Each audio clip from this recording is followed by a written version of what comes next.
বন্ধুরা চলে এসেছি, দেখো মাছ নিয়ে। মাছ ছিল অ্যাকচুয়াল ফ্রিজে, তাই ফ্রিজটা পরিষ্কার করবো বলে সব বার করছি। দেখো বোয়াল মাছটা দেখো দাদা, দেখো সাইজটা দেখো, আসছেও না। দেখ এই হলো ল্যাজটা, দেখাই একটু বন্ধুদের। এই যে ল্যাজা মাছের, এই বড় বড় পিস করে এনেছে, জানি না কবে খাওয়া হবে মাছের।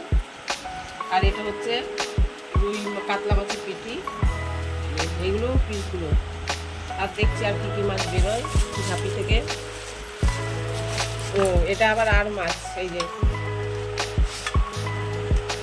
এ কবে আমরা খেয়ে শেষ করবো জানি না, কবে আমাদের এগুলো খেয়ে শেষ হবে। আরও রয়েছে এখানে, এটা কি জানি। ও এটা প্যাকেটেই দেখিয়ে দিই বন্ধুরা।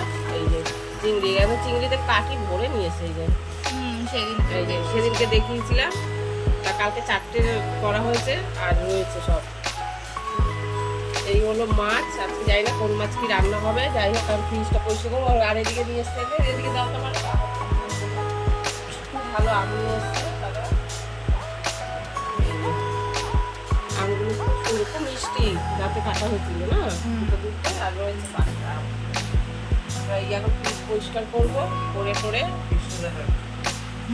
ফ্রিজে দেখিয়ে দে। ফ্রিজটার অবস্থা দেখুন বন্ধুরা, যাচ্ছে তাই অবস্থা হয়ে আছে আমাদের। ফ্রিজ বন্ধুদের দেখানো যাবে না।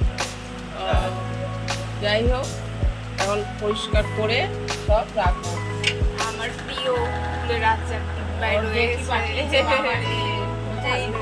কাউকে দেওয়া যাবে না। এইভাবে স্বাদ হবে। এই হচ্ছে আজকে আমাদের বাজার তো না, যাই হোক তোমাদের দেখালাম ফ্রিজের মধ্যে কি কি ছিল।